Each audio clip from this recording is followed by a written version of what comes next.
What does love look like? For Naomi, it looked like a charming smile and promises of forever. It looked like a man who brought her flowers just because, who said he'd give her the family she lost when her parents died. Love looked like Daniel Bradford, with his perfect manners and tender words, until the night he threw food at her in a crowded restaurant. They laughed, his family, the other diners, even Daniel himself. Just a joke, they said. But as Naomi sat there, sauce dripping, down her new dress, something inside her cracked. Maybe it was her heart. Maybe it was the wall she'd built around the truth. This is a story about a woman who thought she'd found love, but discovered something darker instead. It's about the little lies we tell ourselves when we're afraid of being alone. It's about a marriage that wasn't a marriage at all, but a carefully planned trap, designed to steal not just an inheritance, but a woman's very soul. They say love shouldn't hurt, but what if the person hurting you convinced you it was normal? What if the perfect marriage was actually the perfect lie? This is Naomi's story, and it begins with a ruined dress, a public humiliation, and the moment a woman finally decides that enough is enough. They say the truth will set you free. But first, it's going to hurt like hell. But before we start, tell us in the comments where you are watching from today, and if you like this story, please subscribe. Naomi Bradford stood before her full-length mirror, her fingers trembling slightly as she adjusted the delicate silver necklace at her throat. The deep burgundy dress she'd chosen for tonight's dinner hugged her curves perfectly, though she couldn't shake the feeling that something was wrong. Maybe the hemline was too short, or the neckline too daring. She smoothed her hands over the fabric for the 100th time, her dark skin contrasting beautifully against the rich color. "Naomi!" Daniel's sharp voice cut through her thoughts. "How long does it take to get ready? We're going to be late, and you know how my mother feels about tardiness." She closed her eyes briefly, took a deep breath, and forced her lips into a smile. "Just finishing up, honey." Her voice remained steady, practiced in the art of maintaining peace. Daniel appeared in the doorway, his tall frame filling the space. Even annoyed, he cut an impressive figure in his tailored gray suit, his blonde hair perfectly styled.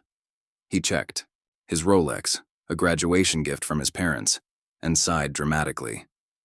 "You look beautiful," he said, his tone softening slightly. "But we really need to go. The reservation's for 7, and you know how packed La Terra gets on Friday nights." Naomi grabbed her clutch and followed him out. As they walked to the car, she noticed how the evening light caught his wedding ring, a simple platinum band. That matched her more elaborate one. The memory of him sliding it onto her finger just 8 months ago made her heart flutter, despite his current irritation. The drive to the restaurant was quiet, save for the soft classical music playing through the car's speakers. Daniel drummed his fingers against the steering wheel at every red light, his jaw tightening with each passing minute. Naomi kept her gaze fixed on the passing scenery, watching as the city's gleaming office buildings gave way to the upscale restaurant district.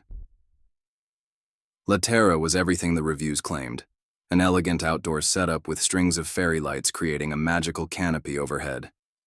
The setting sun painted the sky in brilliant shades of orange and pink, and the gentle breeze carried the scent of blooming jasmine from the carefully maintained garden borders.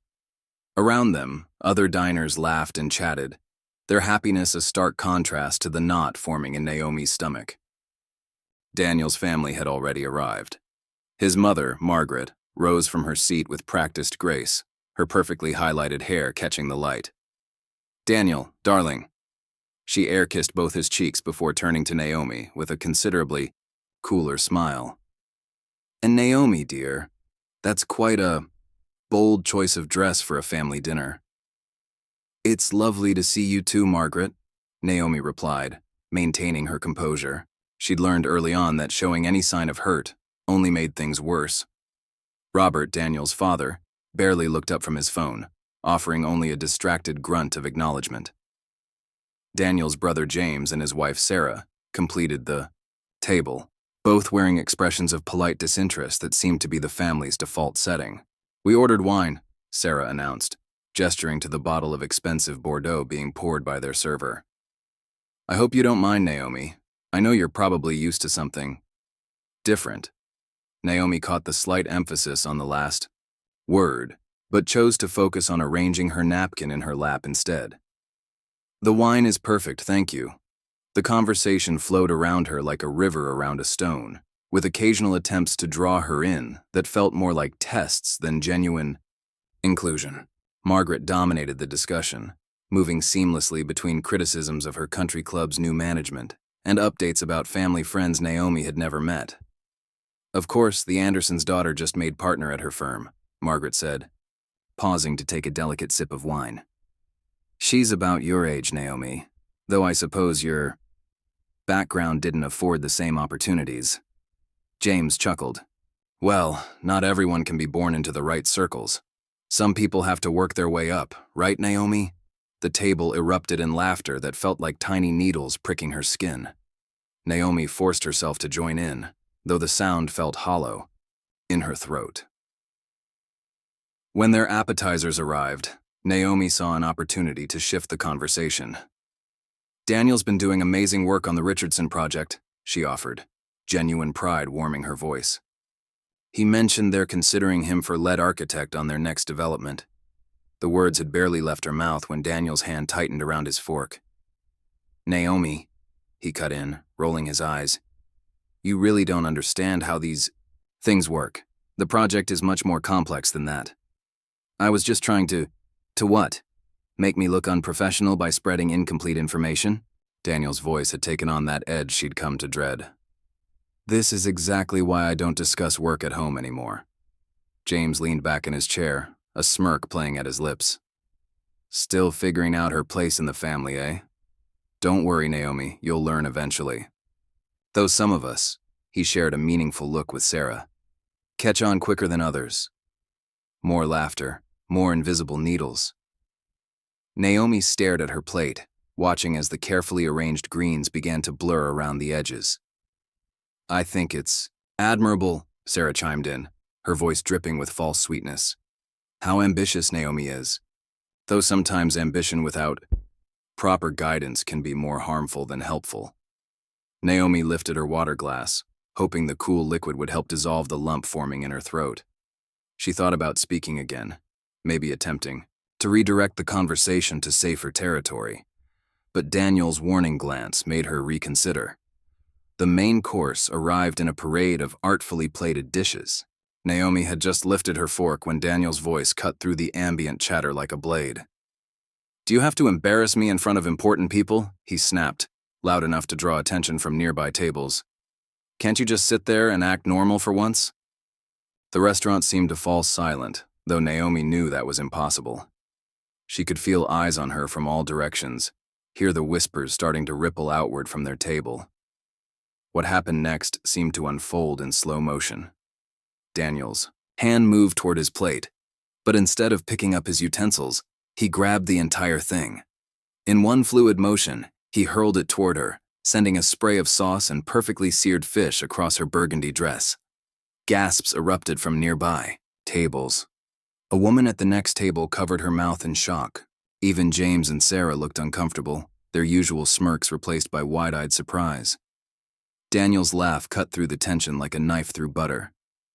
Relax, everyone, he said, his voice carrying across the stunned silence. She knows. I'm kidding. Right, honey? His family joined in the laughter, though it sounded forced even to Naomi's ears. Margaret dabbed at her mouth with her napkin, hiding what might have been disapproval, though whether at Daniel's actions or Naomi's presence, it was impossible to tell. I need to... Naomi's voice cracked slightly. She cleared her throat and tried again. Excuse me for a moment. She rose from the table with as much dignity as she could muster, keeping her back straight as she made her way to the bathroom. Only when the door closed behind her did she allow her hands to shake. The bathroom was mercifully empty. Naomi gripped the marble counter, staring at her reflection in the ornate mirror. The sauce had left an angry red stain across the front of her dress, like a wound. She grabbed paper towels and began dabbing at it mechanically, her mind drifting to happier times. She remembered their first date, how Daniel had arrived with flowers and that charming smile that made his blue eyes crinkle at the corners. He'd been so attentive, asking about her work as a graphic designer, seeming genuinely interested in her dreams of opening her own studio someday. When had that changed? Their first kiss played through her mind, a moonlit moment outside her apartment, his hand gentle on her cheek. He'd tasted like mint and possibility, and she'd felt her heart soar with the promise of something real, something lasting. The paper towels were making the stain worse. Naomi tossed them into the trash and braced herself against the counter again, fighting back tears that threatened to ruin her carefully applied makeup. She wouldn't give them the satisfaction of seeing her cry. She couldn't. A woman entered the bathroom, took one look at Naomi, and hesitated.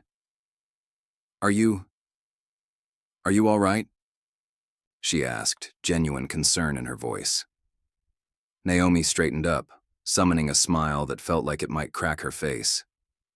"Of course," she said, smoothing her dress with trembling hands. "Just a little accident with dinner. Nothing to worry about." The woman didn't look convinced, but Naomi was already heading for the door. She paused just outside, taking several deep breaths. The fairy lights overhead seemed less magical now, more like tiny spotlights illuminating her shame. As she made her way back to the table, she caught snippets of conversation from other diners. "Did you see? I can't believe he..." Poor thing. Each whispered comment felt like another weight added to her shoulders. Daniel barely looked up as she reclaimed her seat. His plate had been replaced, and he was eating as if nothing had happened. His family followed his lead, resuming their earlier conversations about country club politics and corporate success stories. Naomi sat there, her ruined dress a stark reminder of what had just transpired, and forced herself to smile. But somewhere deep inside, in a place she hadn't accessed in a long time, something shifted. A tiny seed of doubt took root, pushing through the carefully maintained soil of her denial. The rest of dinner passed in a blur of forced laughter and careful conversation. Naomi spoke only when directly addressed, keeping her responses short and safe. She watched Daniel charm the server, joke with his brother, and defer to his mother's opinions with practiced ease. To anyone looking in from the outside, he was the perfect son, the perfect husband, the perfect everything. But that seed of doubt had started to grow, sending out tentative roots that wrapped around every laugh, every casual touch, every seemingly innocent comment. For the first time since their wedding, Naomi found herself wondering if she'd been so dazzled by the perfect surface that she'd missed something darker lurking underneath. As they said their goodbyes in the parking lot, Margaret pulled her aside. "You really should be more careful, dear," she said, patting Naomi's arm with perfectly manicured fingers. "Daniel works so hard to maintain certain standards. It would be a shame if you couldn't rise to the occasion." Naomi nodded automatically, the practiced smile still fixed in place. But inside, that seed of doubt continued to grow, nourished by every condescending comment and sideways glance. The drive home was silent again, but this time, the silence felt different. Heavy. Pregnant with unspoken words and unreleased tears. Daniel drove with one hand on the wheel, the other tapping out an irregular rhythm on his thigh, a sure sign he was still angry. Naomi watched the city lights blur past her window, each one a tiny star in her universe of uncertainty. The burgundy dress felt tight now, constricting, like it was trying to squeeze the truth out of her. The truth that maybe, just maybe, the perfect beginning she'd thought she'd found wasn't so perfect after all. The sauce-stained burgundy dress hung in Naomi's closet, like a silent accusation. She traced her fingers over the ruined fabric, remembering how the evening had imploded at La Terra. 3 days had passed since the dinner, but the humiliation still burned fresh in her mind. "You're being too sensitive again." Daniel's voice drifted from their ensuite bathroom, where he was adjusting his tie for work. "It was just a joke, Naomi. Everyone was laughing." "Right," Naomi whispered, more to herself than to him. "Just a joke."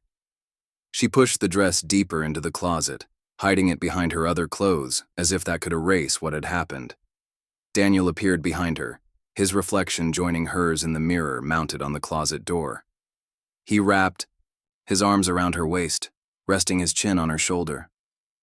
For a moment, he looked so much like the man she'd fallen in love with that her heart ached. "I'm sorry if I upset you," he said, his voice soft and sincere. "You know how stressed I've been with the Richardson project. Sometimes I just need to blow off steam." Naomi turned in his arms, studying his face. His blue eyes held that warmth she remembered from their early days, and she found herself wanting to believe him. "I know," she said, forcing a smile. "I'm sorry, too. I should have been more understanding." As Daniel left for work, Naomi sat at her vanity, her fingers absently playing with a dried rose, a reminder of happier times. The flower had come from the first bouquet he'd ever given her, exactly 2 years ago. She remembered that day perfectly, walking out of her office to find him waiting with an armful of red roses and that devastating smile. Her mind drifted back to their courtship, how he'd pursued her with an intensity that had swept her off her feet. There were handwritten notes left on her car windshield, surprise deliveries to her office, and text messages that made her feel like the most special woman in the world.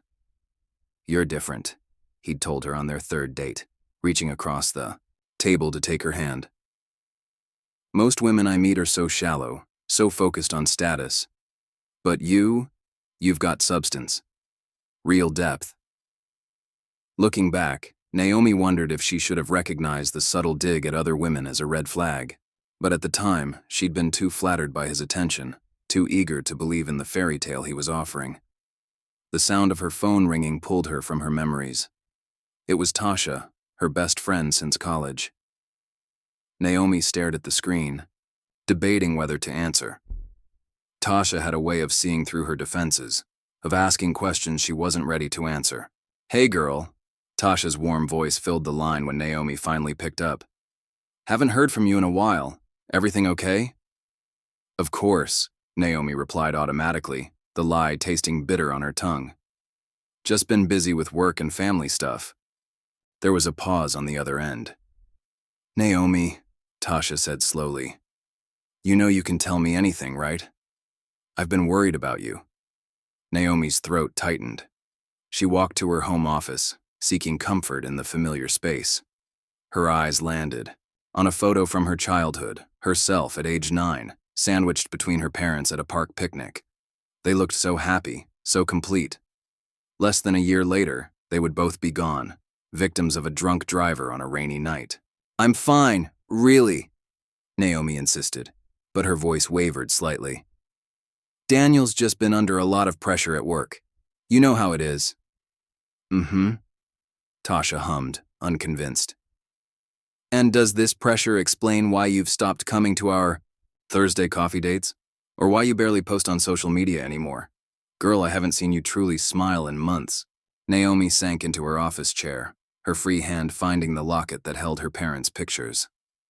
After their death, she'd bounced between foster homes, never staying anywhere long enough to form real connections. The loneliness of those years had carved a hole in her heart that she desperately wanted Daniel to fill. "I've just been trying to be a good wife," Naomi said softly. "You know how important Daniel's career is to him. His family has certain expectations." "And what about your expectations?" Tasha challenged. "What about your dreams? Remember when you used to talk about opening your own design studio? When's the last time you even mentioned that?" The question hit Naomi like a physical blow.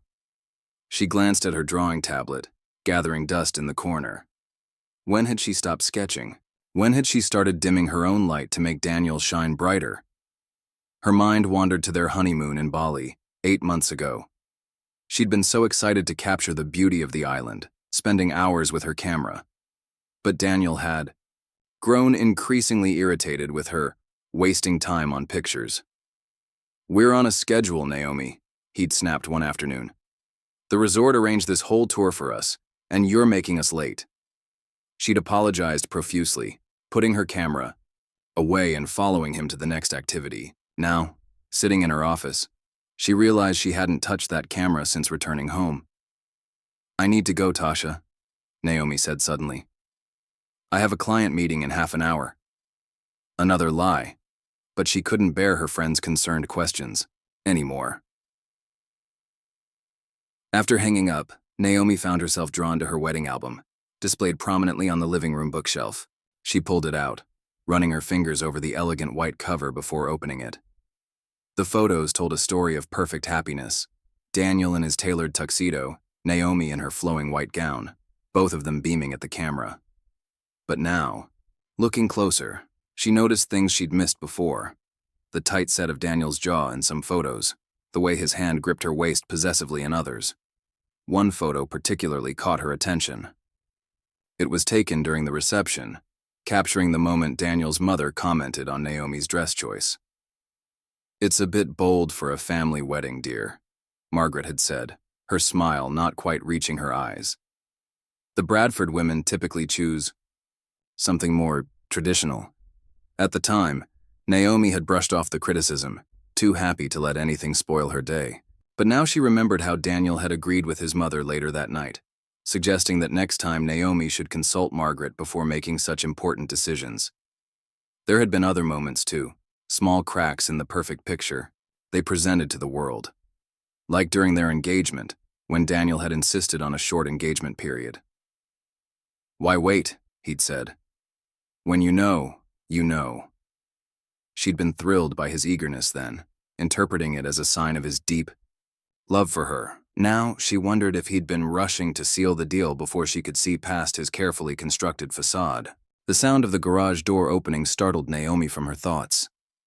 Daniel was home early. She quickly returned the wedding album to its place and wiped away tears she hadn't realized she'd shed. "Naomi?" Daniel called out as he entered. "Where are you?" "In the living room," she answered, straightening her clothes and plastering on a smile. He walked in, loosening his tie. "I've been thinking," he said, not quite meeting her eyes. "Maybe we should cancel dinner with your friend Tasha this weekend." "But we've had these plans for weeks," Naomi protested. "She's bringing her new boyfriend. We already made the reservations." Daniel's jaw tightened, a warning sign she'd learned to recognize. "After that scene you caused at Laterra, I don't think it's a good idea to go out right now. People talk, you know. It could affect my position at the firm." "Scene," Naomi repeated incredulously. "You threw food at me." "Here we go again," Daniel sighed dramatically. "Always making everything about you. This is exactly why we need some time away from social obligations. You're clearly not in the right headspace." Naomi felt something inside her shrink, retreating to that familiar place of compliance. "You're right," she heard herself say. "I'll call Tasha and cancel." Daniel's expression softened. He crossed the room and kissed her forehead. "This is why I love you," he said. "You always understand eventually." That night, lying in bed beside Daniel's sleeping form, Naomi stared at the ceiling and thought about love.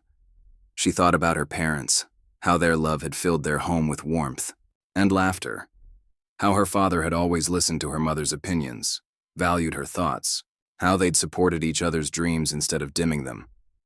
She thought about the foster homes she'd cycled through after their death. Some had been nice enough, providing food and shelter but little emotional connection. Others had been colder, making it clear she was there on borrowed time. Each move had reinforced the message.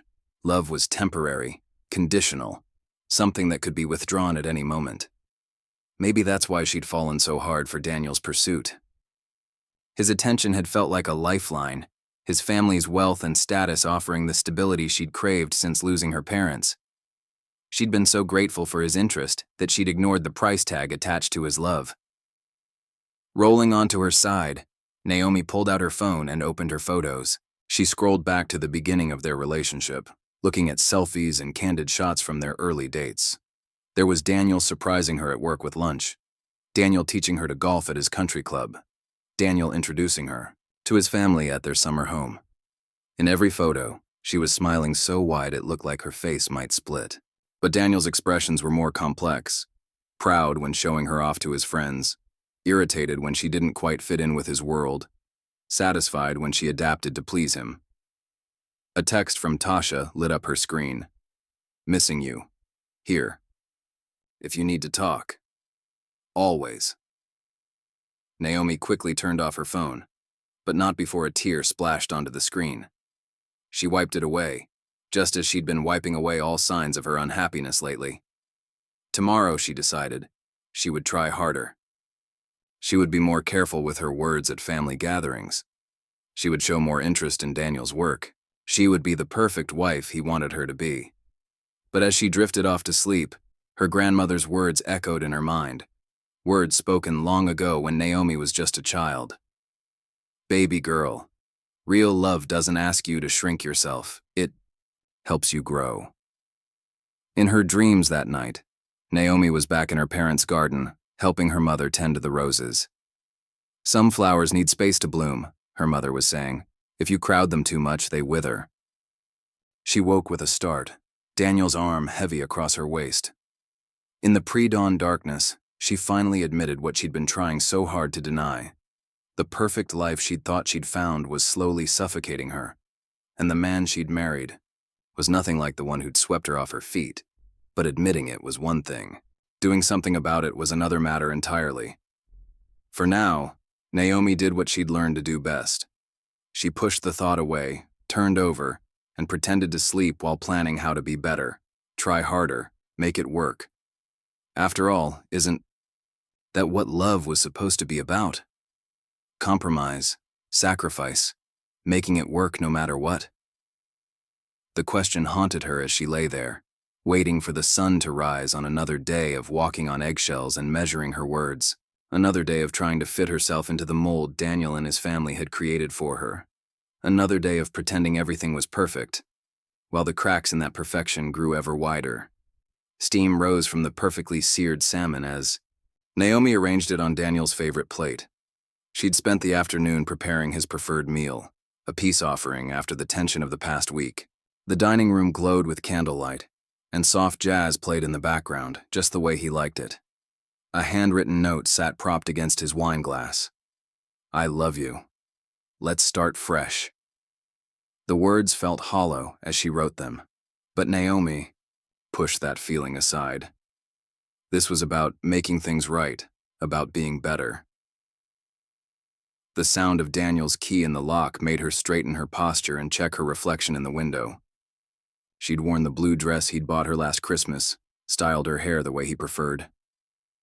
What's all this?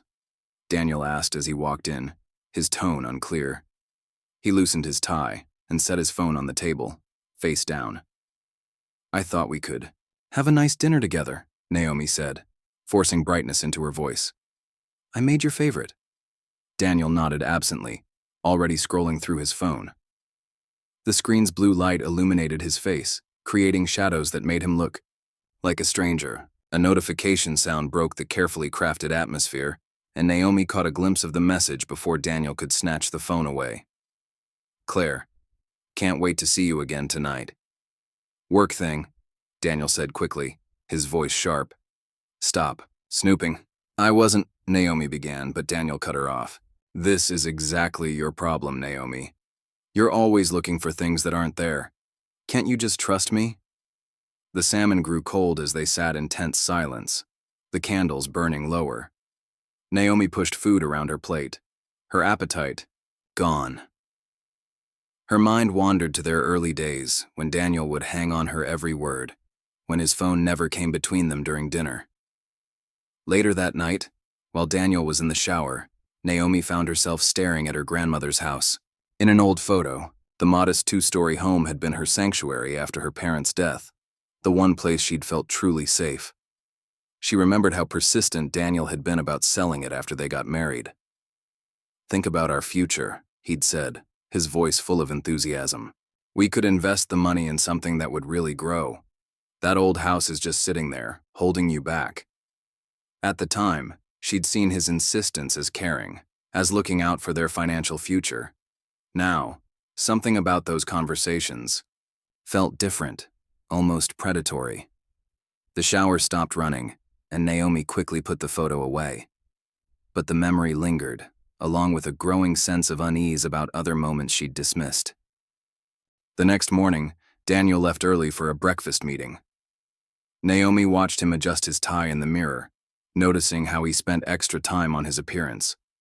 When had that started? Her phone buzzed with a text from Tasha. "Coffee today? Miss, your face."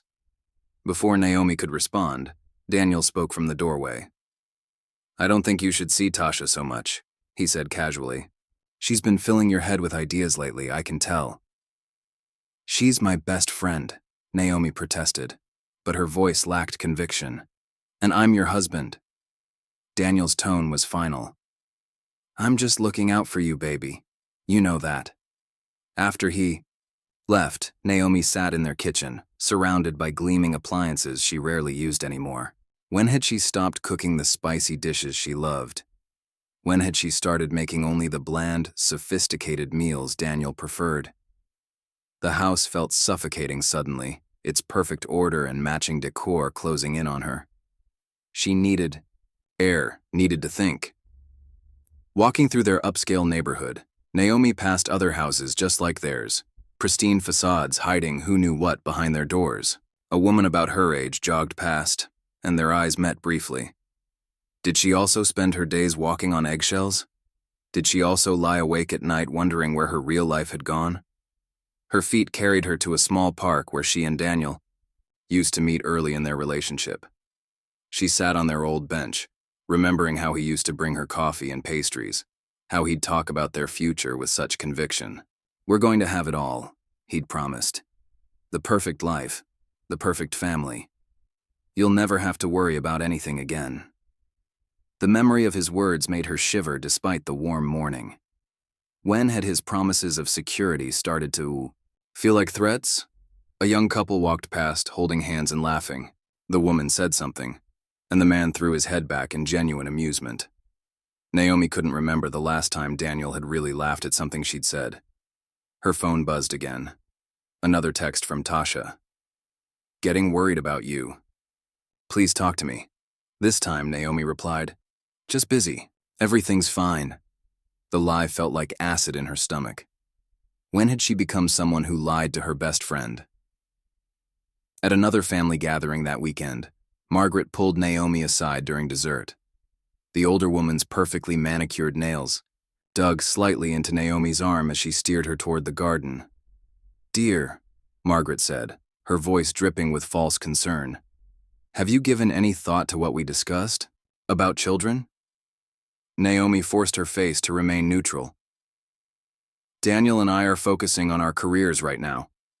Margaret's lips thinned. "A career is all well and good, but a woman's real purpose is family. The Bradford name needs to continue, after all." The words hit Naomi like a physical blow. She remembered Daniel mentioning children on their third date, talking about his dream of a big family. She'd agreed enthusiastically, eager to create the family she'd lost so young. Now, standing in Margaret's meticulously maintained garden, Naomi wondered if that had been part of his strategy, identifying what she wanted most and using it to draw her in. "I should check on Daniel," Naomi said, pulling away from her mother-in-law's grip. She found him in his father's study, hunched over his phone again. He didn't notice her in the doorway, and she caught a glimpse of his screen, a photo of a woman with long blonde hair, laughing at something off camera. Daniel looked up suddenly, his face darkening when he saw her. "Spying again?" "No, Naomi started, but the words died in her throat. When had she become afraid to finish her sentences? The drive home was silent, but Naomi's mind raced. She thought about the text from Claire, the breakfast meetings, the late nights at work. She thought about how Daniel had changed from the charming man who'd pursued her to someone she barely recognized. That night, she started keeping a journal, hiding it in her old sketchbook where Daniel never looked. The first entry was simple. "Something isn't right." Days blurred together, each one bringing new small revelations. She noticed how Daniel checked his phone constantly, but always kept it face down. How he'd started working more weekends. How his excuses for being late grew more elaborate. During a rare moment alone, Naomi found herself looking through old photos on her laptop. There was one from their first Valentine's Day, Daniel holding up a heart-shaped box of chocolates, his smile wide and seemingly genuine. She zoomed in on his eyes, searching for signs she might have missed. Had there always been that calculating look? Had she been so desperate for love that she'd seen only what she wanted to see? Her cursor hovered over a folder labeled Wedding. Inside were hundreds of photos, capturing what should have been the happiest day of her life. She clicked through them slowly, watching their story unfold in reverse. There was the first dance, Daniel leading her across the floor with practiced grace. The cake cutting, his hand tight over hers as they held the knife. The ceremony, her smile radiant while his looked more like a smirk. A knock at the door made her jump. It was Sarah, Daniel's sister-in-law, holding a casserole dish. "Thought you might like some company," Sarah said, walking in without waiting for an invitation. "Margaret mentioned you seemed distracted lately." Naomi led her to the kitchen, her guard up. The Bradford women never did anything without an agenda. "We're all concerned," Sarah continued, watching Naomi's face carefully. "Daniel worked so hard to give you this life. It would be a shame if you couldn't appreciate it properly." The threat in her words was clear, even through the sweet smile. Naomi nodded, not trusting herself to speak. After Sarah left, Naomi sat in her home office, surrounded by the life she'd thought she wanted. Everything was perfect on the surface. The expensive furniture, the art on the walls, the view of their manicured backyard. But perfection, she was learning, could be its own kind of prison. She opened her journal again, adding another entry. "The signs were always there. I just didn't want to see them." That evening she heard Daniel on the phone in his study. His voice was different, softer, more like the man who'd first swept her off her feet.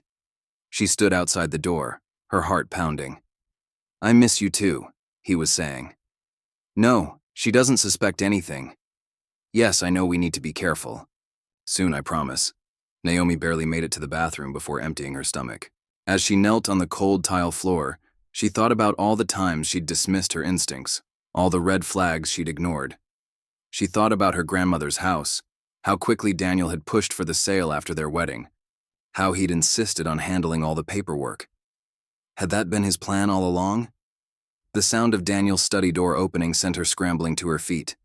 She flushed the toilet and ran the water, splashing her face to hide any signs of distress. "Everything okay?" Daniel called through the door. "You've been in there a while." "Just feeling a little sick," she answered, proud of how steady her voice sounded. "Must have been something I ate." "Well, pull yourself together," he said. "My parents are coming for dinner tomorrow, and you know how my mother feels about illness." Naomi stared at her reflection in the mirror, barely recognizing the woman looking back at her.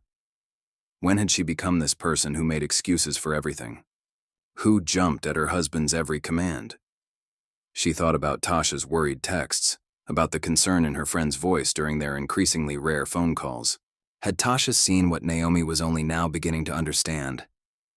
That night, she lay awake long after Daniel had fallen asleep, his breathing steady beside her. She thought about the text from Claire, about the phone conversation she'd overheard, about all the little moments that suddenly made terrible sense. The perfect man she'd married was an illusion. The perfect life she'd thought she'd found was built on lies. And somewhere along the way, she'd lost herself trying to maintain that perfection. In the darkness, Naomi made a decision. She would start paying attention. Really paying attention. To everything. No more making excuses. No more looking away. She rolled over, putting as much distance between herself and Daniel as the bed would allow. In the morning, she would begin documenting everything. Every suspicious phone call, every unexplained absence, every subtle manipulation. The truth was emerging, whether she was ready for it or not. And for the first time since that disastrous dinner at La Terra, Naomi felt something other than fear or confusion. She felt anger. The jewelry store receipt fluttered from Daniel's jacket pocket as Naomi gathered clothes for dry cleaning. Her hands trembled as she picked up the small slip of paper, dated just 3 days ago. A white gold necklace with a diamond pendant, far more expensive than anything he'd ever bought for her. The discovery sent her mind spinning back to their first Christmas together, when Daniel had given her a simple silver bracelet. She'd been touched by the gesture, interpreting its modest value as a sign that he loved her for more than material things. Now she wondered if that too had been calculated, a way to set low expectations. Her phone buzzed with a text from Daniel. "Working late again. Don't wait up." Naomi stared at the message, then back at the receipt. The pieces were falling into place, forming a picture she'd been trying not to see. She thought about all the jewelry Daniel had given her over their relationship. Each piece slightly more expensive than the last, like he was slowly raising the price of her compliance. At work the next day, Naomi couldn't focus on her designs. Her cursor blinked accusingly on the screen as her mind wandered to all the signs she'd ignored. Her boss, Amanda, noticed her distraction during their afternoon meeting. "Naomi," Amanda said gently after the other team members had left, "you haven't been yourself lately. Is everything all right?" Naomi forced a smile, the same one she'd perfected for Daniel's family gatherings. "Just a lot on my mind with some client projects." Amanda leaned back in her chair, studying Naomi with concerned eyes. "You know, when I first hired you 3 years ago, your portfolio was one of the most creative I'd seen. Your work lately, it's good, but it's safe. Predictable. That's not the designer I hired."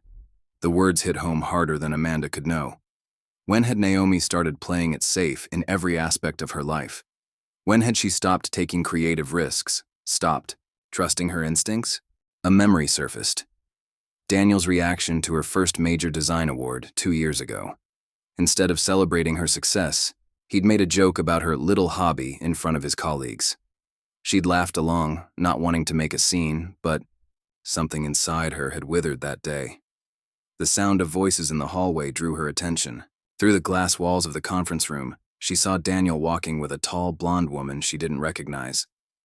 They were deep in conversation, his hand hovering near the small of her back in a gesture of familiarity that made Naomi's stomach turn. "Excuse me," she mumbled to Amanda, rushing to the bathroom before her composure could crack. Later that evening, alone in their bedroom, Naomi heard Daniel's phone ringing from the next room. His voice dropped to that soft tone she'd come to recognize, the one he never used with her anymore. "Of course I miss you," he was saying. "You know this isn't easy for me." "No, she doesn't suspect anything. Just a little longer, I promise." Naomi's hands shook as she opened her laptop, pulling up their wedding photos. She clicked through them with new eyes, seeing what she'd missed before. The way Daniel positioned her in every photo, like a prop. The calculating look in his eyes when he thought no one was watching. The subtle signs of possession rather than partnership. She remembered their engagement, how quickly Daniel had pushed for a wedding date after she mentioned inheriting her grandmother's house. "Why wait?" he'd said. "When you know, you know." She'd been so flattered by his eagerness, never questioning his rush to the altar. A text from Tasha lit up her phone. "Haven't heard from you in weeks. Getting worried. Coffee tomorrow?" Naomi stared at the message, her finger hovering over the reply button. She thought about all the times she'd canceled plans with Tasha, all the excuses she'd made to avoid her friend's too perceptive questions. Finally, she typed, "Yes, please. I need to talk." The next morning, Naomi sat across from Tasha at their old favorite cafe, cradling a coffee she couldn't bring herself to drink. The familiar scent of fresh pastries and espresso should have been comforting, but her stomach was in knots. "Spill it," Tasha said without preamble. "And don't tell me everything's fine, because we both know that's a lie." Naomi's fingers traced the rim of her cup as she gathered her courage. "I found a receipt," she began, her voice barely above a whisper. "For jewelry I never received." Tasha's expression darkened. "Tell me everything." So Naomi did. She told her about the text from Claire, the late-night phone calls, the way Daniel's behavior had shifted so gradually she'd barely noticed it happening. As she spoke, more memories surfaced, moments she'd dismissed or rationalized away. "Remember, When he first started coming to the office to surprise me for lunch? Naomi asked. Everyone thought it was so romantic, but looking back, he was checking up on me, making sure everyone knew I was his. Tasha reached across the table and squeezed her hand. I never liked him, she admitted. But I didn't want to say anything because you seemed so happy. At first. Anyway, was I? Naomi wondered aloud. Or was I just so desperate to belong somewhere that I ignored all the warning signs? Back at work, Naomi found herself unable to concentrate. She opened her design software, staring at the blank canvas while her mind raced with suspicions and half-formed plans. A notification popped up on her computer, a calendar reminder for her and Daniel's weekly dinner with his parents tomorrow night. The thought of sitting across from them, pretending everything was fine while they made their subtle digs and loaded comments, made her physically ill. During her lunch break, Naomi drove to the park where she and Daniel used to meet. She sat on their old bench, remembering how charming he'd been in those early days. How he'd seemed to anticipate her every need, showing up with her favorite coffee or calling just when she was thinking about him. Now she wondered if those coincidences had been the result of careful observation, a predator studying his prey's habits and preferences. Her phone buzzed. Another text from Daniel. Don't forget to pick up my dry cleaning and wear the blue dress tonight. We have dinner with the Andersons. Naomi stared at the message, noting the lack of please or thank you. When had his requests become commands? When had she started following them without question? That evening, Naomi decided to follow Daniel after work instead of going straight home. She parked her car where she could see his office building's entrance, her heart pounding with each passing minute. At exactly 6:30, Daniel emerged with the blonde woman she'd seen earlier. They walked to his car, and Naomi watched as he opened the passenger door for her, a courtesy he rarely showed his wife anymore. Following them at a safe distance, Naomi tracked them to an upscale restaurant across town. Through the window, she could see them sitting at a corner table, heads close together, sharing what looked like an intimate conversation. Daniel reached across the table to touch the woman's hand. Claire, Naomi presumed, in a gesture so familiar it made her heart ache. She remembered when he used to touch her that way, before his touches became possessive rather than tender. Tears blurred her vision as she drove home, but they weren't tears of sadness. For the first time in months, maybe years, she felt something, closer to anger. Not just at Daniel, but at herself for allowing this to happen. At home, she went straight to Daniel's office, a room she usually avoided out of ingrained habit. She began opening drawers, not sure what she was looking for until she found it. A small velvet jewelry box containing the necklace from the receipt. Inside was a handwritten note. To Claire, my love. Soon we won't have to hide anymore. Naomi's. Hands shook as she replaced everything exactly as she'd found it. She went to their bedroom and opened her jewelry box, looking at each piece Daniel had given her over the years. Each one represented a moment when he'd been playing her, manipulating her emotions, buying her compliance with trinkets while he built his real life elsewhere. She thought about their courtship, how he'd pursued her with such intensity. She'd thought it was passion, but now she saw it for what it was, a calculated campaign to win her trust and access to her inheritance. Her phone buzzed again. Daniel. On my way home. Had a great breakthrough with the project.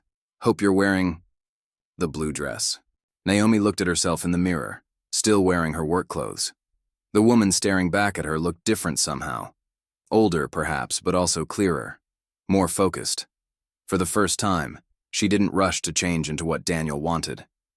Instead, she sat at her vanity and began making a list in her journal. The jewelry receipt and necklace, the overheard phone calls, the text messages from Claire, the dinner she'd just witnessed, the pushing to sell her grandmother's house, the gradual isolation from friends, the controlling behavior disguised as care. Each point she wrote felt like breaking a chain she hadn't known was binding her. The more she wrote, the more she remembered. Small moments that seemed insignificant at the time, but now formed a clear pattern of manipulation and control. When Daniel came home, She was still sitting at her vanity, though she'd hidden the journal. He paused in the doorway, his expression darkening when he saw she wasn't wearing the blue dress. "I thought I told you we had dinner with the Andersons," he said, his voice carrying that edge she'd learned to fear. "Actually," Naomi replied, surprising herself with how steady her voice sounded. "You didn't ask me. You told me. There's a difference." Daniel's face shifted through several expressions before settling on concern.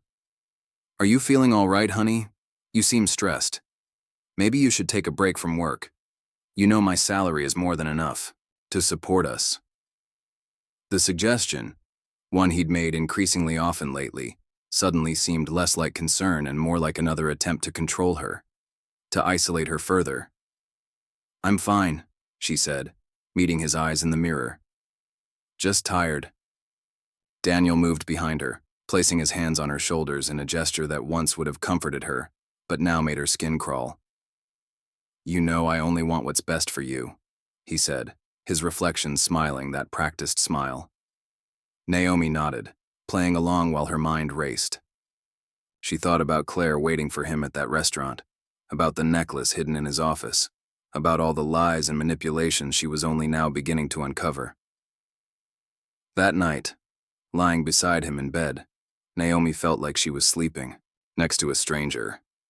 The man she'd married, or thought she'd married, had been a carefully constructed illusion. Now that the illusion was cracking, she couldn't stop seeing the truth beneath. She waited until his breathing evened out before slipping from the bed and retrieving her journal. In the bathroom, with the door locked and the fan running to mask any sound, she wrote one final entry for the day. "I see you now, Daniel Bradford. I see exactly who you are, and I'm not going to be your puppet anymore." Dr. Sarah Wilson's office felt like a sanctuary with its soft lighting and comfortable chairs. Naomi sat with her hands folded in her lap, trying to find the right words to begin. Through the window, she could see trees swaying in the breeze, so different from the stark, modern view from her and Daniel's house. "Take your time, Doctor," Wilson said, her voice gentle but firm. "We're here because your friend Tasha thinks you need someone to talk to. Why don't you tell me what brought you here today?" Naomi took a deep breath. "I lost my parents when I was 10, she began. "Car accident, drunk driver. After that, I bounced between foster homes until I turned 18. Dr. Wilson nodded encouragingly, making notes in her pad. "And how does that experience connect to what's happening in your life now?" "I think..." Naomi paused, gathering her thoughts. "I think I married Daniel because he seemed like stability, like family. He pursued me so intensely, and I was so desperate to belong somewhere that I ignored all the warning signs." The words tumbled out then, the story of their whirlwind romance, the rushed marriage, the gradual shift from charming suitor to controlling husband. As she spoke, Naomi realized she'd never said these things aloud before. "He love-bombed you," Dr. Wilson said quietly. "It's a common manipulation tactic. The pursuer showers their target with attention and affection, creating an intense emotional bond that makes it harder to see the red flags." Naomi thought about the flowers that used to appear at her office, the surprise visits, the constant texts and calls. "I thought it was romantic," she whispered. "I thought he just couldn't bear to be away from me." Many people mistake intensity for intimacy, Dr. Wilson explained, especially when they've experienced significant loss. The fear of being alone again can make us vulnerable to people who seem to offer unconditional love. After the session, Naomi sat in her car, processing everything they'd discussed. She pulled out her phone and opened her banking app, something she'd been avoiding for weeks. The numbers on the screen confirmed her fears, large withdrawals, from their joint account that she didn't recognize. That evening, while Daniel was at another late meeting, Naomi began her research. She created a new email account on her work computer, careful not to leave any trace on their home devices. Then she started reaching out to financial advisors and lawyers, using her lunch breaks to make calls. The next day, she visited her bank, alone, speaking with a manager about her options. The woman's eyes softened with understanding as Naomi explained her situation. "We see this more often than you'd think," the manager said, sliding a pamphlet across the desk. Here's what you can do to protect yourself financially. Naomi thought about her grandmother's house, the one Daniel had pushed her to sell shortly after their wedding. She'd trusted him to handle the paperwork, to invest the money for their future. Now she wondered where that money had really gone. During her next therapy session, Dr. Wilson helped Naomi understand the pattern of financial abuse. Control over money is often one of the first signs, she explained. The abuser creates dependency while building their own safety net. Why? Keep thinking about when he convinced me to sell my grandmother's house, Naomi said, twisting her wedding ring. He made it sound so logical. Why keep an old house when we could invest in our future? But now I wonder if that was his plan all along. What made you finally start questioning things? Dr. Wilson asked. Naomi told her about the jewelry receipt, about following Daniel to the restaurant, about Claire. But it's not just the affair, she added. It's realizing that everything, every gesture, every gift, every romantic moment, was calculated. Between therapy sessions, Naomi threw herself into preparation. She documented every suspicious transaction she could find, copied important papers, and started setting aside small amounts of money in a private account. Each step felt like reclaiming a piece of herself. She also started taking self-defense, classes at a studio across town, far from anywhere Daniel might run into her. The physical exertion helped clear her mind, and the growing strength in her body matched the strength she felt building in her spirit. Remember, her instructor said, during one session, the goal isn't just to fight back, it's to be so prepared that you don't have to. Those words echoed in Naomi's mind as she methodically built her escape plan. She found herself thinking of her parents, wondering what they would think of the woman she'd become. The memory of her mother's strength, her father's kindness, became a guiding light. One afternoon, while reviewing old bank statements at work, Naomi discovered something that made her blood run cold. The money from her grandmother's house hadn't been invested as Daniel claimed. It had been transferred through a series of accounts before disappearing into what appeared to be a private business venture. She remembered Daniel's enthusiasm about starting his own firm, how he'd talked about it constantly during their engagement. Had that been his goal all along? To access her inheritance through marriage? That night, as she lay in bed beside Daniel, she thought about all the times he'd made her feel crazy for questioning him.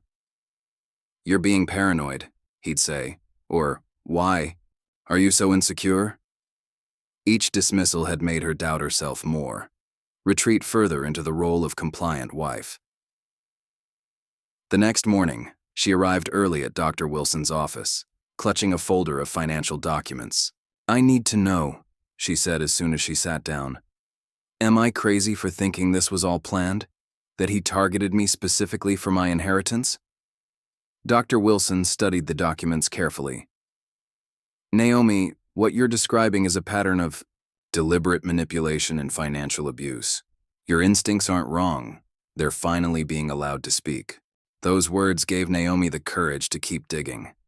She started tracking Daniel's behavior more carefully, noting his absences, his phone calls, his excuses. Each observation went into her journal, building a clear picture of deception. She also began studying their wedding photos again, this time with Dr. Wilson's insights about love bombing in mind. She saw how Daniel had orchestrated every moment, how he'd used the wedding to establish control over her image and relationships. "Look at this one," she told Tasha, showing her a photo from the reception. "See how he's gripping my arm? I thought he was just being affectionate, but now I see it. He's literally holding me in place." Tasha wrapped her in a fierce hug. "I'm so sorry I didn't say something sooner. I saw the signs, but I was afraid of losing you if I spoke up." "You didn't lose me," Naomi assured her. "You waited until I was ready to see the truth. That's what real friends do." As her awareness grew, so did her determination. She started attending support groups for women in similar situations, finding strength in their shared experiences and survival stories. During one group session, a woman named Rachel shared her story of escaping a manipulative husband. "The hardest part," she said, "wasn't leaving physically. It was leaving mentally. breaking free of the voice in my head that he'd planted there. Naomi knew that voice well. It was the one that made her question her every decision, that made her feel guilty for having her own opinions or desires. But with each therapy session, each support group meeting, that voice grew weaker. She started reclaiming small parts of herself. She wore colors Daniel had deemed unprofessional. She spoke up in meetings at work. She reconnected with old friends through careful, private channels. One day, scrolling through her phone, she found an old video from before her marriage. Herself laughing freely at a friend's joke, her whole face lit up with genuine joy. When was the last time she'd laughed like that? The next therapy session, she showed Dr. Wilson the video. "I want to be her again," she said firmly. "Not naive, but free." "You're already on your way," Dr. Wilson assured her. "Every step you take to protect yourself, every truth you acknowledge, that's freedom building piece by piece." That evening, Naomi overheard Daniel on the phone again, his voice low and intimate.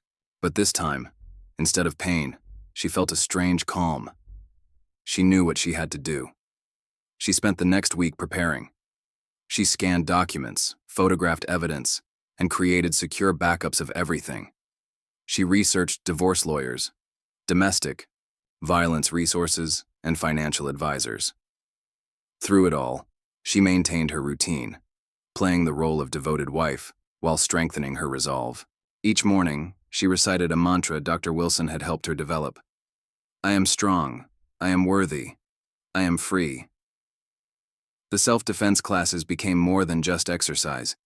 They became a metaphor for her journey. Learning to stand her ground, to protect her boundaries, to trust her instincts.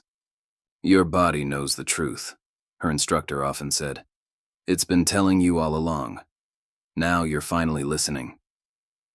One night, as she watched Daniel sleeping peacefully beside her, she thought about the young girl she'd been after losing. Her parents. How desperately she'd wanted to belong somewhere, to someone. How that desperation had made her an ideal target for someone like Daniel. But she wasn't that lost girl anymore. Through therapy, through friendship, through hard work and painful realizations, she'd found something more valuable than belonging. She'd found herself. The next morning, she made an appointment with the most highly recommended divorce lawyer in the city. As she drove to work afterward, she felt lighter somehow, as if making that call had lifted a weight she'd carried for years. At her desk, she opened her journal and wrote, "Today marks the beginning of my freedom, not because I'm leaving Daniel, that will come later, but because I'm finally leaving behind the fear that made me stay. I am my parents' daughter. I am my own person, and I am ready to reclaim my life." She closed the journal and got to work, knowing that each minute brought her closer to liberation. The path ahead would be challenging, but for the first time in years, Naomi looked forward to the future with hope instead of dread. That evening, she slipped away to call her lawyer from a private spot in the park. As she outlined her situation, her voice grew stronger with each word. The lawyer listened carefully, then said something that would stay with Naomi forever. "You're not just leaving a marriage, you're reclaiming your power. And from what you've told me, you've already taken the hardest step, deciding that you deserve better." Naomi ended the call and sat on the park bench, watching the sunset paint the sky in brilliant colors. Tomorrow would bring new challenges, new fears to face, new strengths to discover.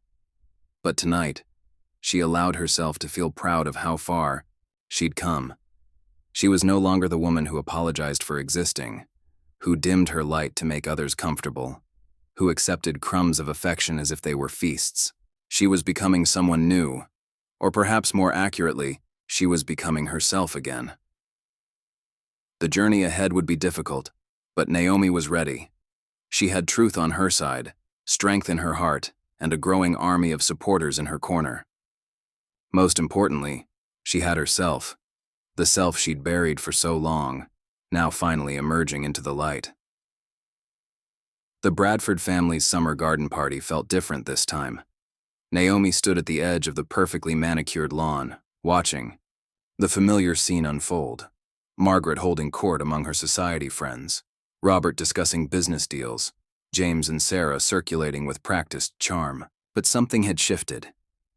Maybe it wasn't the scene that was different. Maybe it was her. "Naomi, dear." Margaret's voice cut through her thoughts. "Do try to mingle. Standing alone like that hardly helps you fit in." She paused, examining Naomi's dress with barely concealed disapproval. "Though I suppose fitting in has never been your strong suit." The old Naomi would have smiled apologetically and tried harder to blend in. But that Naomi had been dying a slow death since the night Daniel threw food at her in the restaurant. In her place stood someone stronger, someone who'd spent weeks in therapy understanding her worth. "Actually, Margaret," Naomi replied, her voice clear and steady, "I've spent enough time trying to fit into a family that never wanted me to fit in." The surrounding conversation stuttered to a halt. Margaret's perfectly arranged smile faltered. "I'm sure I don't know what you mean." "I think you do." Naomi took a step forward, feeling the strength from her self-defense classes in her posture. "The constant criticism, the subtle digs about my background, the way you all talk about Bradford, standards as if there's something I'll never quite reach." Sarah let out a nervous laugh. "Oh, come now, Naomi. You're being oversensitive." "Am I?" Naomi turned to face her sister-in-law. "Like when you commented on my ambitious career choices? Or when you suggested I was lucky Daniel could see past my humble beginnings?" Daniel appeared at her side, his hand gripping her elbow. "Naomi," he hissed, "you're making a scene." She pulled her arm free, surprising him with her firmness. "No, Daniel. For once I'm making myself heard." The party guests were openly staring now, their practiced social masks slipping to reveal uncomfortable fascination. Naomi could hear whispers starting, could see phones being discreetly pulled out. "Perhaps we should take this inside," Robert suggested, his businessman's instinct for damage control kicking in, but Naomi stood her ground. "Why? You've all been perfectly comfortable discussing my shortcomings in public. Why stop now?" Margaret's face had turned an interesting shade of red. "If this is about that little incident at La Terra, I thought we'd moved past that unfortunate display." "Unfortunate display?" Naomi's laugh held no humor. "Your son threw food at me in public, and you all laughed it off. That wasn't unfortunate. It was abusive." The word hung in the air like a thunderclap. Daniel's face darkened dangerously, but Naomi wasn't finished. "You've all enabled him," she continued. "Every time he belittled me, you nodded along. Every time he controlled me, you called it protection. Every time he isolated me, you called it love." James stepped forward, his usual smirk replaced by something uglier. "Now listen here." "No, you listen." Naomi's voice had grown stronger with each word. "I've spent 2 years listening to all of you. Now it's your turn." She turned to address the gathered crowd, past caring about the scandal she was creating. "You all saw what happened at La Terra. Some of you are here today. You saw him throw food at me, and you said nothing. You saw him humiliate me, and you turned away. Your silence made you complicit." The silence that followed was deafening. Margaret looked like she might faint. Robert had stopped pretending to check his phone. Even Sarah's perfectly maintained composure had cracked. Daniel grabbed her arm again, harder this time. "We're leaving. Now." "Take your hand off me," Naomi said quietly, but with steel in her voice. "Or the next scene I make will be at the police station." He released her as if burned, his mask of control slipping to reveal the rage beneath. But Naomi was done being afraid. She walked away from the party with her head high, ignoring the chorus of whispers that followed her. At home, while Daniel was out clearing his head, Naomi went to his office. She'd avoided this room for so long, trained by his angry reactions whenever she entered his private space. But not today. She started with his desk drawers, methodically photographing everything, with her phone before returning it exactly as she'd found it. In the bottom drawer, hidden under a stack of old files, She found a folder labeled Investment Opportunities. Inside were documents that made her blood run cold. Emails between Daniel and various business contacts discussing ways to access her inheritance. Draft contracts with his name replacing hers on property deeds. A timeline scratched on a legal pad, marking their courtship, marriage, and the sale of her grandmother's house. But it was the emails between Daniel and Claire that hit hardest. They went back months before Naomi had even met him, discussing their plan in clinical detail. Target identified, read one early email. Recently orphaned, inheritance coming through grandmother's estate. No family connections, isolated. Perfect candidate. Claire's response was equally calculating. Remember to take it slow. Too much pressure early on will spook her. Make her think it's her idea. Naomi's hands shook as she photographed each damning. First, their entire relationship had been a long con, designed to separate her from her inheritance and leave her with nothing. Her phone buzzed, a text from Claire. She blinked in surprise before realizing it wasn't sent to her number. Daniel had left his personal phone in the office, another careless mistake born of his growing arrogance. "We need to talk," the text read. "Things are moving too slowly. She's getting suspicious." Naomi opened Daniel's messages, screenshots flying as she captured every exchange. The true timeline of their affair emerged. Not a recent development, but a continuous relationship that had never ended. The sound of Daniel's car in the driveway sent her into swift, silent action. Everything went back exactly where she'd found it. By the time he entered the house, she was in the kitchen, calmly making tea.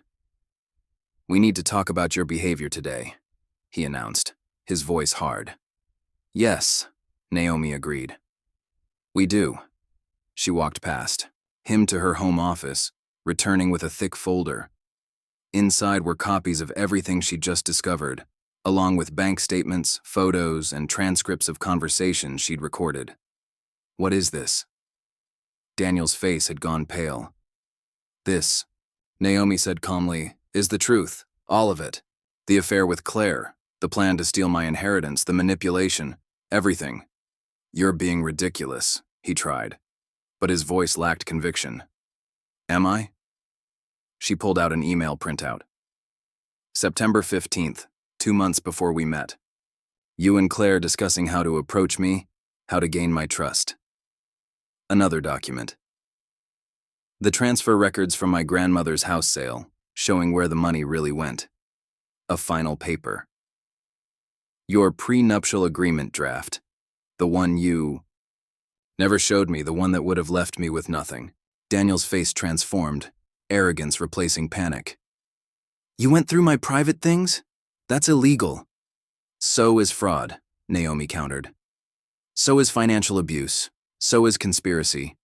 Would you like to discuss those crimes with my lawyer? Your lawyer?" He laughed, but it sounded hollow. "You don't have a lawyer." "Actually, I do. I also have copies of everything in this folder stored safely with multiple people. If anything happens to me, if you try to threaten or manipulate me again, it all goes public. Every email, every document, every piece of evidence showing how you and your family conspired to defraud me. No one will believe you," he said, but uncertainty had crept into his voice. "The same way no one believed me about the restaurant incident? Oh, wait, they did. And now there are witnesses to how your family really treats me. Funny how truth has a way of coming out." Naomi stood, gathering her folder. "I want you out of this house by tomorrow. My lawyer will be in touch about the divorce proceedings." "You can't do this," Daniel sputtered. "This is my house too." "Actually, it's not. I checked the deed. It's in my name only. One of the few documents you couldn't manipulate because of the timing. You were probably planning to change that, too, weren't you?" She walked to their bedroom, her bedroom now, and began pulling his clothes from the closet, dropping them unceremoniously in the hallway. "What are you doing?" Daniel demanded. "Helping you pack." She continued her task methodically. "You might want to call Claire. I'm sure she has room for you. After all, you've been planning this exit strategy with her for months." "You're making a mistake," he warned. "My family—" "Your family is probably dealing with quite the scandal right now," Naomi interrupted. Those party guests had their phones out. Social media moves fast these days. As if on cue, Daniel's phone buzzed with a call from his mother. He answered it, moving to the other room, but Naomi could hear Margaret's shrill voice demanding damage control. While he was distracted, Naomi sent a quick text to Tasha. "It's done. Everything we found is documented. Can you come over?" The reply was immediate. "On my way, bringing reinforcements." Naomi looked around the house, the perfect, pristine house that had become her prison. Soon it would be hers alone, to fill with color and life and truth. Daniel returned, his face flushed. With anger, "My mother wants to speak with you, to smooth things over." "There's nothing to smooth over," Naomi replied. "The truth is out. The game is over. You lost." A car pulled into the driveway. Tasha, along with 2 other friends from their support group. Daniel's face twisted as he realized what was happening. "You planned this," he accused. "No, Daniel. You planned everything. I'm just finally fighting back." The doorbell rang, and Naomi felt a surge of strength. She wasn't alone anymore. She never had been. She'd just forgotten that for a while. "Get out," she said quietly. "Get your things and get out. Any communication from now on goes through my lawyer. This isn't over," he threatened. "You're right," she agreed. "The divorce proceedings, the criminal investigation, the social fallout, none of that is over. But us? We've been over since the moment you decided to target me as your mark instead of loving me as your wife." Tasha and the others entered, forming a protective circle around Naomi. Daniel looked from face to face, realizing he'd lost his power to intimidate. Without another word, he gathered the clothes from the hallway and left. As the door closed behind him, Naomi felt tears start, not of sadness or fear, but of relief. Pure, overwhelming relief. "You did it," Tasha whispered, hugging her tight. "We did it," Naomi corrected, including all her friends in her gaze. "I couldn't have gotten here without you." Together they began removing every trace of Daniel from the house. Each empty hanger in the closet, each cleared drawer, felt like reclaiming another piece of her life. Later that night, alone in her bed, Naomi opened her journal one last time. On a fresh page she wrote, "Today I stopped being Daniel Bradford's wife. Today I started being myself again. The truth is finally out, not just about his deception, but about my strength. I am my parents' daughter. I am a survivor. I am free." Thunder rolled outside as Naomi faced Daniel across their kitchen island. Rain lashed against the windows, matching the storm brewing inside. He'd shown up unannounced, letting himself in with his key despite her explicit instructions to stay away. "You need to leave," Naomi said firmly, her phone already in her hand. "Or I'm calling the police." "This is still my house," Daniel snarled, his carefully maintained facade cracking. "You can't just throw me out and ruin everything I've built." "Everything you've built?" Naomi's laugh held no humor. "You mean everything you've stolen? Everything you've manipulated?" Lightning flashed, illuminating the kitchen in harsh white light. For a moment, Naomi saw Daniel as he truly was. Not the charming man she'd married, but the predator who'd targeted her from the start. "I have rights," he insisted, taking a step forward. "You think you can just expose our private business to everyone at that party and get away with it?" Naomi stood her ground, remembering her self-defense training. "Private business? You mean your abuse, your affair, your financial fraud?" The word fraud hit him like a physical blow. His face contorted, and for a second, Naomi glimpsed real fear in his eyes. "You can't prove anything." "Actually, I can." She nodded toward the folder, on the counter between them. "Every email between you and Claire, planning how to target me. Every document showing where my inheritance really went. Every message coordinating your little scheme." Daniel lunged for the folder, but Naomi was faster. She'd been expecting this move, had planned for it. The folder he grabbed was a decoy, All the real evidence was safely stored with her lawyer. "It's too late," she said calmly. "Those are just copies. The originals are already with the authorities." A memory flashed through her mind. Daniel comforting her after her grandmother's death, holding her while she cried, all while plotting to steal her inheritance. The depth of his betrayal still had the power to take her breath away. "You're lying," he said, but uncertainty had crept into his voice. "Am I?" Naomi pulled out her phone, showing him the email confirmation from her lawyer. "The police are very interested in your business ventures, Daniel, especially the ones funded with stolen money." He tried a different tactic, his voice softening to that persuasive tone she'd once found so irresistible. "Baby, we can work this out. Remember how good we were together? Remember all our plans?" "I remember everything," Naomi replied. "Every lie, every manipulation, every time you made me doubt myself. I remember it all now."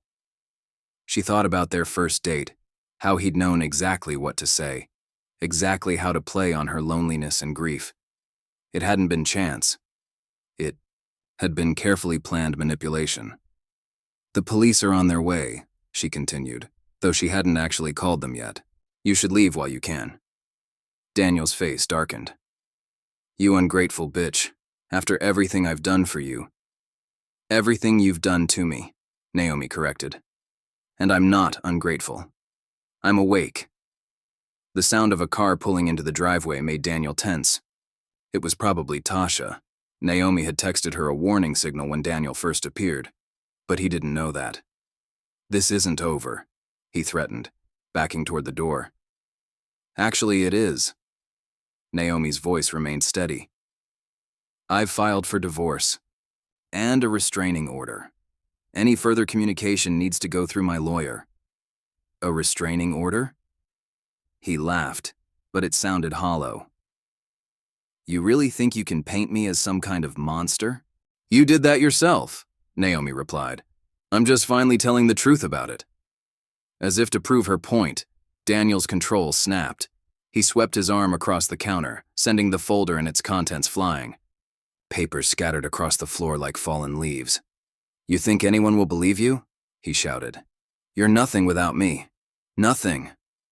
The front door burst open as Tasha rushed in, followed by James, not Daniel's brother, but her self-defense instructor. They'd planned for this possibility, knowing Daniel wouldn't give up his control easily. "Step away from her," James commanded, his presence filling the room. Daniel's rage turned to disbelief. "You planned this? You set me up?" "No, Daniel. You set yourself up. I just finally stopped playing along." Naomi thought about all the times she'd made herself smaller to accommodate his ego, all the times she'd apologized for his behavior, all the times she'd doubted her own perceptions. "The police are on their way," Tasha announced, though Naomi knew she'd only just texted them. "And they're very interested in those financial records you tried to hide." Daniel's composure cracked completely. "This is all your fault," he spat at Naomi. "I gave you everything." "You took everything," she corrected. "My inheritance, my confidence, my self-worth, but I'm taking it all back." Blue and red lights began flashing outside, reflecting off the rain-slicked windows. Daniel's face went pale, as reality set in. "I'll destroy you," he threatened, but his voice shook. "My family." "Your family is already dealing with their own scandal," Naomi cut in. "Those party guests got quite a show. The Bradford name isn't what it used to be." 2. Police officers entered, their presence bringing a sudden calm to the chaos. They'd been briefed about the situation. Naomi had filed reports about the financial fraud and domestic abuse days ago. "Mr. Bradford," one officer said, "we need you to come with us. There are some questions about certain financial transactions we'd like to discuss." As they led Daniel away, Naomi caught a glimpse of Claire watching from a car across the street. Their eyes met briefly, and Naomi saw something like respect in the other woman's gaze before she drove away. Inside, Naomi sat at her kitchen table, surrounded by scattered papers and broken dreams. But she didn't feel broken anymore. "I'm so Proud of you, Tasha said, squeezing her shoulder. We all are, James added. You showed incredible strength. Naomi looked around her house. Her house, not theirs anymore. Every room held memories of Daniel's manipulation, but also of her awakening. Over the next few weeks, the truth about Daniel Bradford unraveled publicly. Other women came forward with similar stories of manipulation and financial fraud. The perfect facade of the Bradford family crumbled as investigations revealed years of corrupt business practices. Margaret attempted damage control, hosting a press conference where she painted Naomi as unstable and ungrateful. But videos from the garden party had already gone viral, showing the family's true colors. Claire finally broke her silence, providing authorities with detailed evidence of Daniel's schemes. She'd kept records of everything, it turned out. Her own insurance policy against the man who'd promised to leave his wife for her. I believed him at first, Claire confessed during her statement. He said she was cold, unloving, only after his money. But watching him systematically break her down, I knew I had to keep proof. Robert and James tried to distance themselves from the scandal, but their own involvement in Daniel's fraudulent business ventures soon came to light. The Bradford empire, built on manipulation and deceit, began to crumble. Naomi focused on rebuilding her life. She started therapy again, this time to process the aftermath of her victory rather than prepare for battle. Dr. Wilson helped her understand that healing wouldn't be linear. You'll have good days and bad days, she explained. Days when you feel strong and days when the trauma feels fresh. That's normal. That's human. The divorce proceedings moved forward, with Daniel's lawyer attempting to paint him as the victim of a vindictive wife. But the evidence was overwhelming. Emails, bank records, witness statements all telling the same story of calculated deception. Naomi's lawyer, Sandra Chen, proved relentless in pursuing justice. He didn't just steal your money, she argued, in court.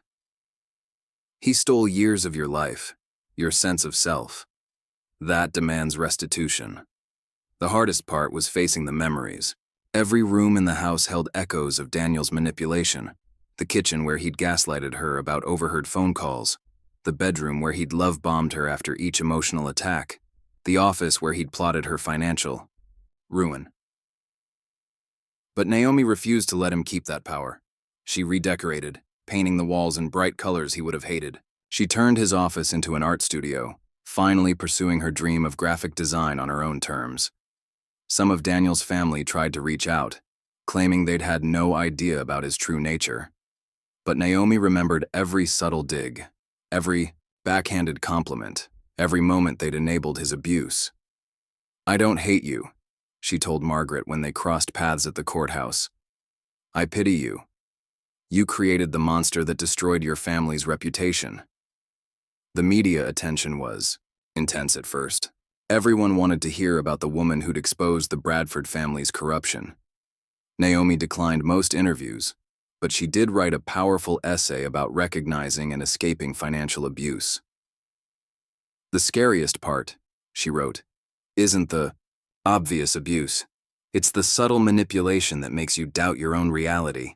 The way they use your deepest wounds against you, turning your desire for love into a weapon. Support poured in from unexpected places. Other survivors shared their stories, forming a network of strength and healing. Naomi's graphic design business flourished as clients sought her out, impressed by her courage and integrity. Tasha remained her rock throughout everything. Remember when I said I never liked him? She asked one evening as they shared wine on Naomi's porch. I should have trusted that instinct sooner. We all should have trusted our instincts sooner, Naomi replied. But that's how they get you. They make you doubt everything you know about yourself. The criminal investigation into Daniel's financial crimes expanded, revealing a pattern of fraud that stretched back years before he'd met Naomi. Other victims emerged, each story adding to the weight of evidence against him. When the criminal charges were finally filed, Naomi sat in the courtroom watching as Daniel's perfect facade crumbled completely. He looked smaller somehow, less intimidating without his mask of charm and sophistication. You did this, he mouthed at her across the courtroom. "No," she mouthed back. "You did this. I just survived it." The verdict brought justice, but not closure. Naomi knew that would take longer.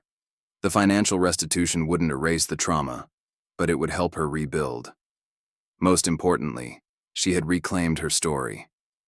No longer was she Daniel Bradford's wife, the social climber who'd married above her station. She was Naomi Carter, survivor and warrior, a woman who'd faced down her abuser and emerged stronger. Late one night, as rain fell outside her window, Naomi found her old journal. She read through her entries, tracking her journey from confusion to clarity, from fear to strength. On the final page, she wrote, "The truth doesn't break us. It sets us free. I am free now, not because I won a battle, but because I finally learned to fight for myself." The rain continued falling, but this time it felt cleansing rather than threatening. Tomorrow would bring new challenges, but Naomi was ready. She had her truth, her strength, and an army of supporters behind her. Most importantly, she had herself. The self she'd almost lost to Daniel's manipulation, now stronger and wiser for having survived the storm. Sunlight streamed through the windows of Naomi's new apartment as she unpacked the last box. The space was smaller than her old house, but felt infinitely more like home. Bright artwork adorned the walls, and potted plants brought life to every corner. No more sterile perfection. No more Bradford-approved decor. She picked up a framed photo of her parents and placed it on the mantel. They were smiling at a picnic, her father's arm around her mother's shoulders, love radiating from their expressions. Next to it, she set a newer photo, herself surrounded by Tasha and other friends at her freedom party last week. "This place is so you," Tasha said, walking in with another plant. "I don't think I realized how much of yourself you'd hidden until now." Naomi smiled, running her hand along the bright yellow accent wall she'd painted herself. "I didn't realize either. It's like I'm remembering who I was before Daniel, but also discovering who I am now." The past 6 months had been a journey of rediscovery. After selling the house that held so many painful memories, Naomi had chosen this apartment for its large windows and creative energy. The building housed several other artists and entrepreneurs, filling the halls with music and conversation. Her phone buzzed with a news alert, another article about Daniel's sentencing. 5 years for fraud, with additional charges pending. The Bradford family's fall from grace continued to make headlines, but Naomi no longer felt defined by that story. "Still following the case?" Tasha asked, noting her friend's expression. "Actually, I think I'm ready to unsubscribe from these alerts," Naomi replied, deleting the notification. "His story isn't my story anymore." She thought about the letter Daniel had sent from jail last month, full of manipulation disguised as remorse. She'd read it once, recognized the tactics she'd once fallen for, and sent it to her lawyer without responding. Progress, Dr. Wilson had called it. The doorbell rang, more friends arriving to help with the housewarming.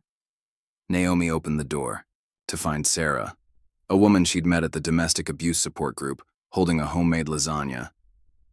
"No Bradford-approved cucumber sandwiches here," Sarah joked, knowing how Daniel's family had tried to police even Naomi's food choices. More guests arrived, filling the apartment with laughter and warmth. These were her people now. Strong, authentic souls who valued her for exactly who she was. Later that evening, after everyone had gone home, Naomi sat at her new desk and opened her laptop. The blog post she'd been working on waited in draft form. Finding yourself after losing everything. She'd started the blog 3 months ago, sharing her journey from victim to survivor. The response had been overwhelming. Hundreds of comments from others who'd experienced similar manipulation, who found strength in her words. "The hardest part," she wrote, "isn't leaving the abuser. It's leaving the person you became to survive them. It's remembering who you were before, while honoring who you've become through survival." Her words had caught the attention of a women's shelter, leading to an invitation to speak at their fundraising event.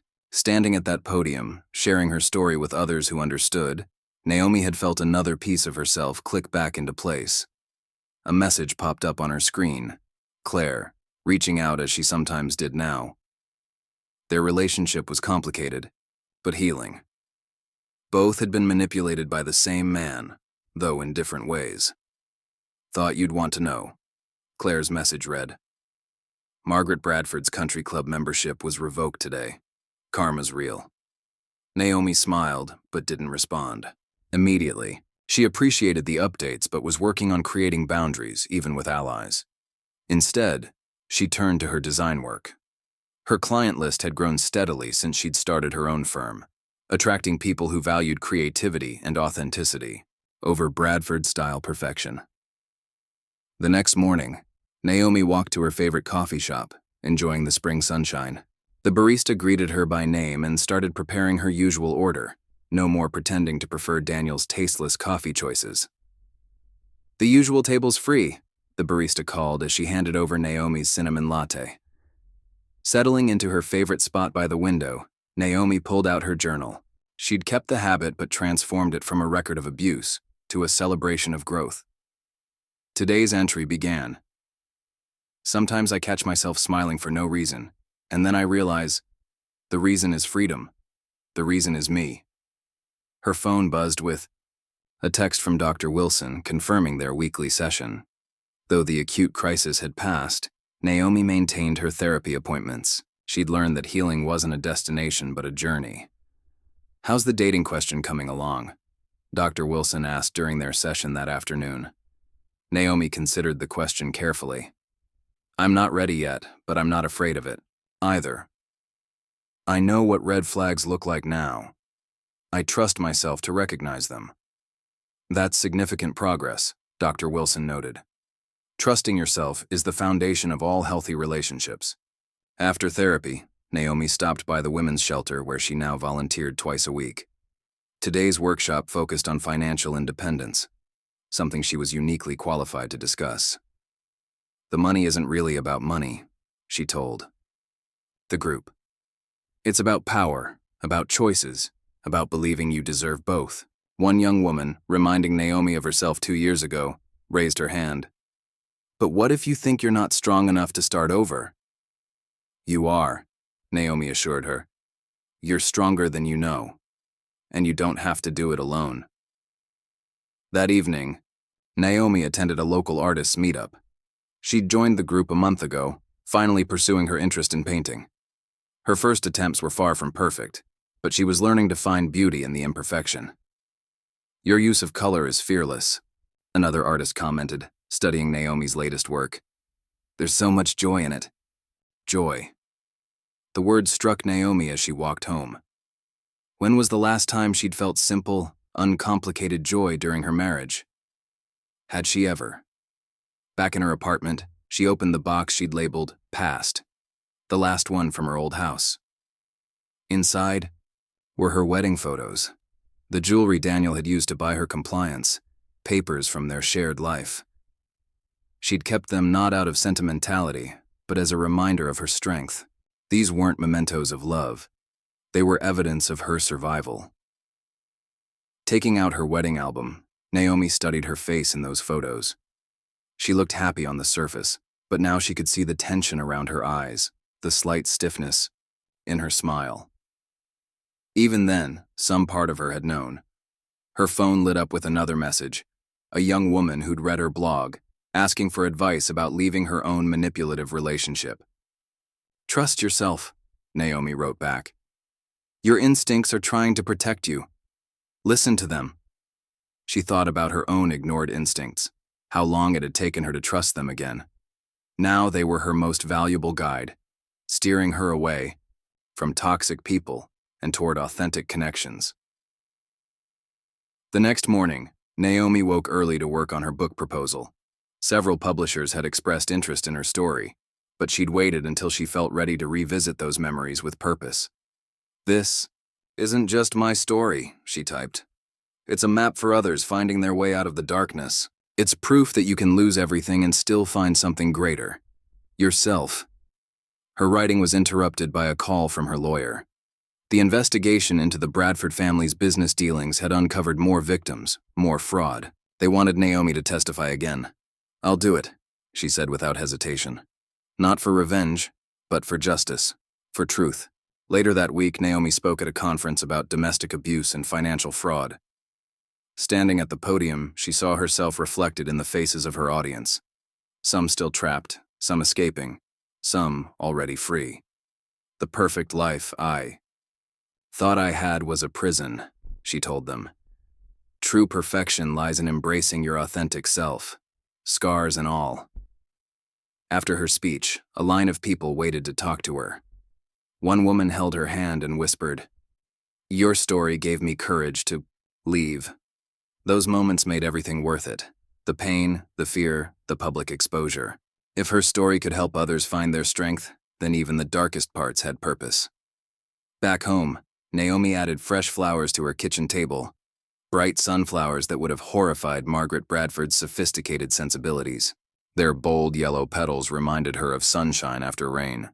She thought about the young Naomi who'd lost her parents, who'd longed so desperately for family that she'd accepted a counterfeit version. She thought about the woman she'd become in Daniel's shadow, shrinking herself to fit his expectations. But mostly, she thought about who she was now, stronger, wiser, but also softer in the ways that mattered. She'd learned that true strength isn't about building walls.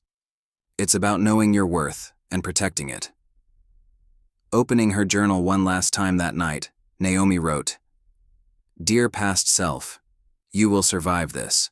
You will thrive after this. The love you're looking for isn't found in grand gestures or expensive gifts. It's not found in perfect houses or society parties. Real love, whether from family, friends, or partners, helps you grow. It doesn't shrink you. You'll learn that family isn't about blood or status. It's about who stands with you in the storm. It's about who helps you remember who you are when you've forgotten. Most importantly, you'll learn that the happy ending isn't about being rescued.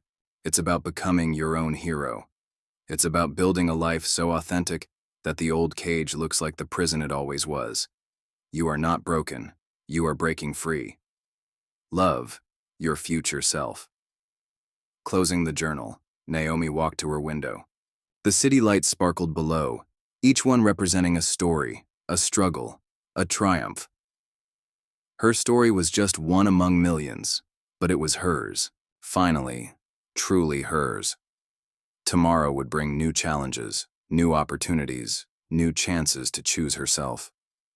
But for now, standing in her own space, surrounded by the life she'd built from the ashes of the life she'd lost, Naomi was exactly where she needed to be.